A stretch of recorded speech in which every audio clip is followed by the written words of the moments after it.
أبواب اللهيب أبواب جهنم على البلد.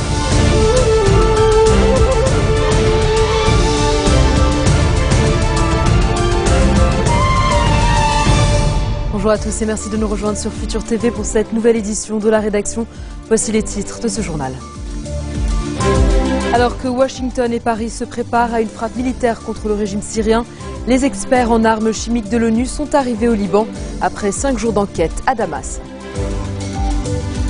Vladimir Poutine qualifie l'usage d'armes chimiques par la Syrie d'une absurdité totale et demande aux États-Unis de fournir les preuves d'une éventuelle implication du régime syrien. Des manifestants bloquent l'autoroute internationale qui relie le Liban à la Syrie au niveau de Halida pour protester contre l'enlèvement de pêcheurs libanais par des gardes-côtes syriens. Et à suivre également dans ce journal, direction l'Inde où la justice rend son premier verdict dans l'affaire du viol collectif d'une étudiante. C'était en décembre dernier. Le seul mineur inculpé a écopé de 3 ans la peine maximale. Les experts en armes chimiques de l'ONU ont quitté la Syrie à l'aube. Ils sont désormais au Liban, d'où ils doivent regagner New York en passant par Beyrouth. Dans leurs valises, des échantillons et des preuves d'une attaque présumée au gaz toxique dans la banlieue de Damas le 21 août. Selon les enquêteurs, les analyses de leurs prélèvements, qui doivent être effectuées dans des laboratoires européens, prendront des semaines. Ils se sont notamment rendus à Mohdamiyet et Cham, dans la périphérie ouest de Damas et dans la Ghouta orientale à l'est de la capitale, site des attaques chimiques présumées il y a 10 jours. D'après l'ONU, ils devront retourner en Syrie pour enquêter sur plusieurs autres faits présumés d'attaques au gaz toxique. Les États-Unis et la France, qui ont exclu toute intervention militaire avant le départ des inspecteurs, ont maintenant le champ libre. Une opération ciblée pourrait donc intervenir rapidement et sans l'aval du Conseil de sécurité de l'ONU.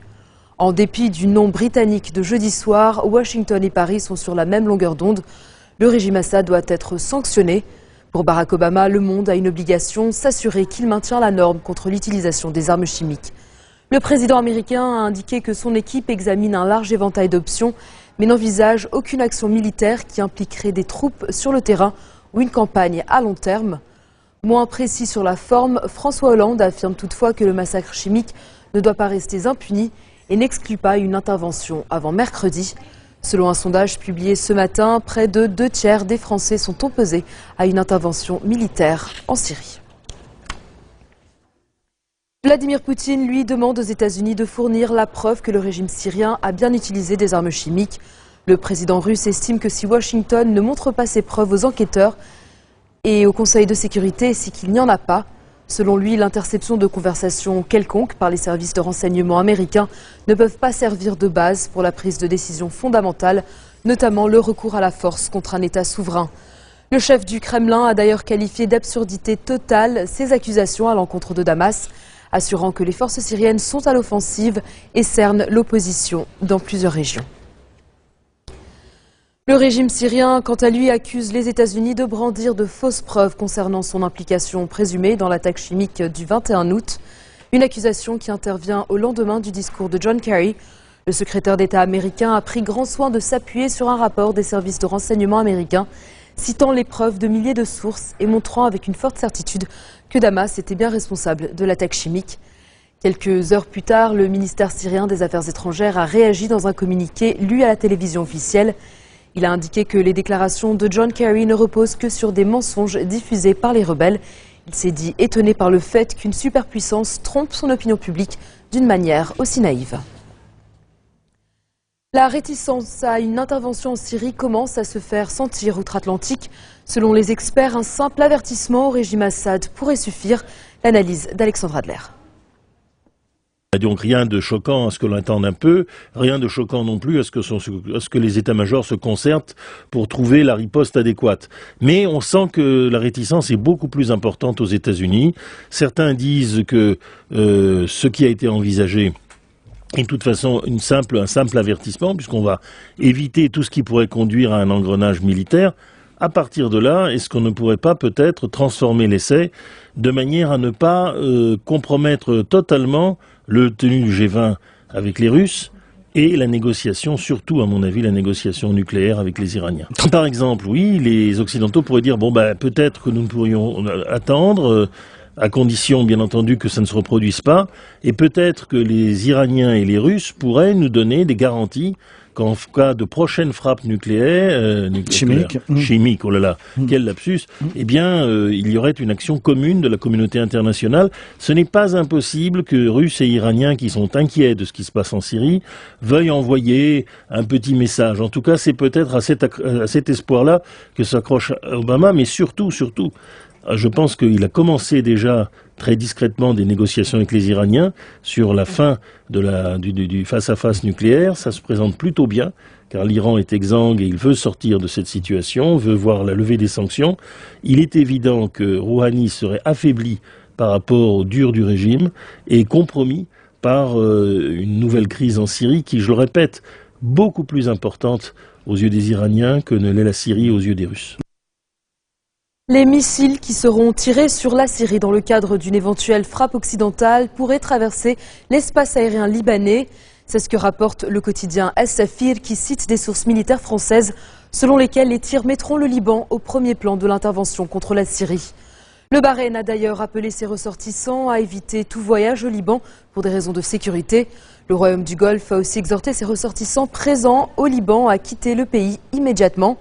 Hier, le Koweït a dépêché un avion au Liban pour évacuer ses ressortissants. Des gardes-côtes syriens ont ouvert le feu sur une embarcation de pêcheurs libanais au large de Halida au Liban Nord ce matin.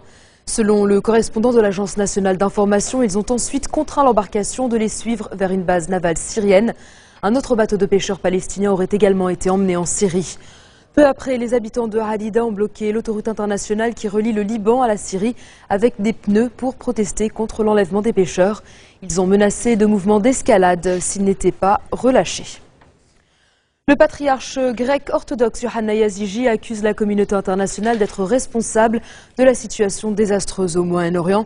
Selon lui, l'enlèvement des 2 évêques en Syrie il y a 4 mois est une affaire parmi tant d'autres. Il a assuré avoir déployé des efforts pour leur libération, mais se trouve désormais dans une impasse. Aucun groupe n'a revendiqué le rapt des religieux, mais des sources proches de l'église grecque orthodoxe et des autorités syriennes estiment qu'ils auraient été enlevés par des djihadistes tchétchènes.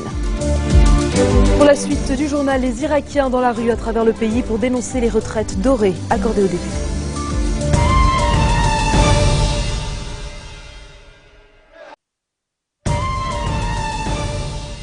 Retour sur le plateau de l'info de Futur TV. 5 civils ont été tués dans des affrontements entre partisans et opposants au président islamiste Mohamed Morsi dans plusieurs provinces d'Égypte. 3 d'entre eux ont trouvé la mort à Gizeh, près du Caire, un à Port Saïd, sur le canal de Suez, et un 5e dans la province de Sharqiya, dans le delta du Nil.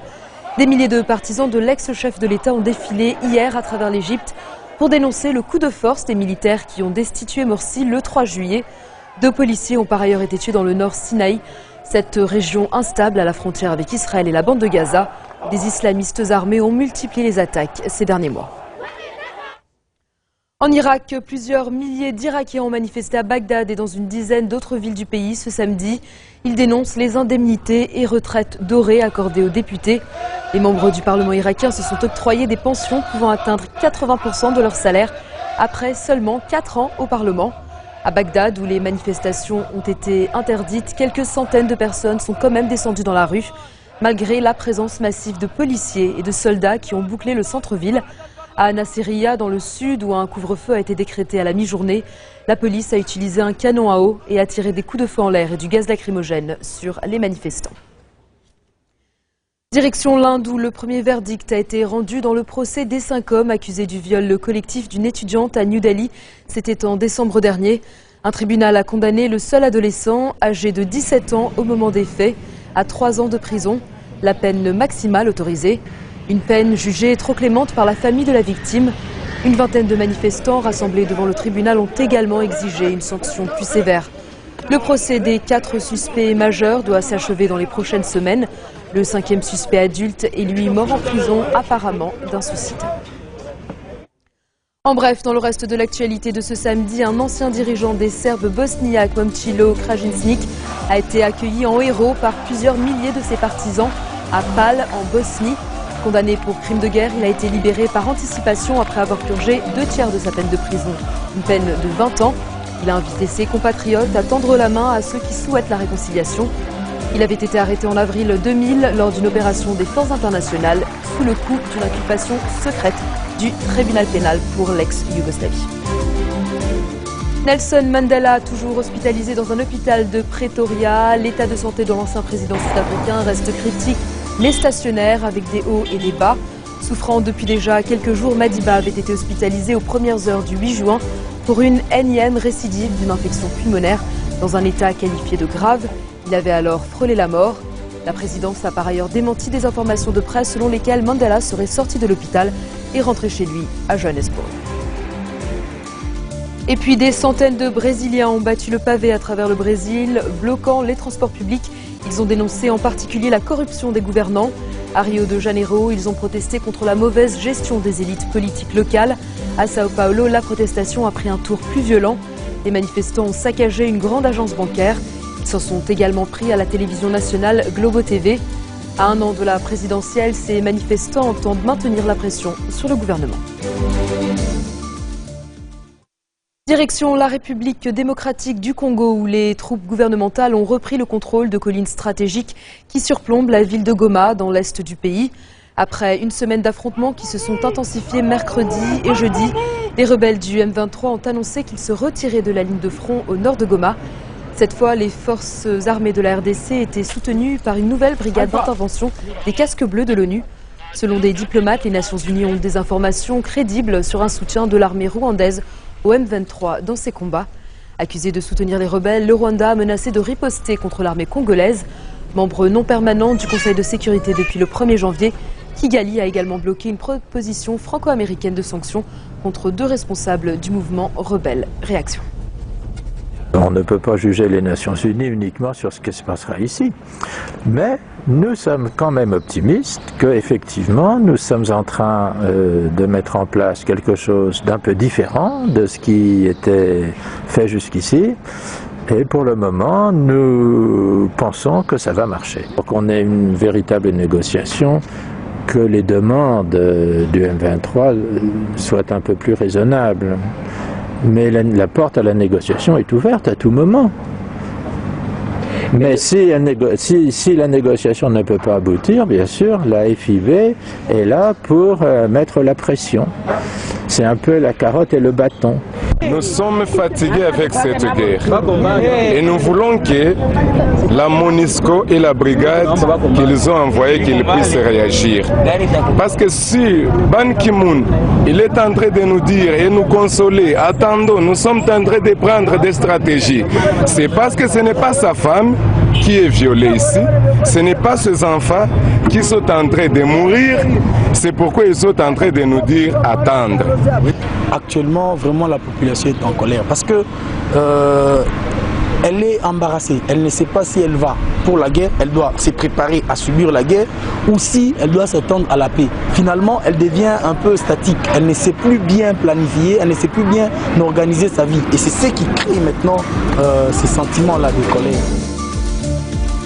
C'est la fin de cette édition. Tout de suite, le rappel des titres qui ont marqué l'actualité de cette journée. Alors que Washington et Paris se préparent à une frappe militaire contre le régime syrien, les experts en armes chimiques de l'ONU sont arrivés au Liban après 5 jours d'enquête à Damas.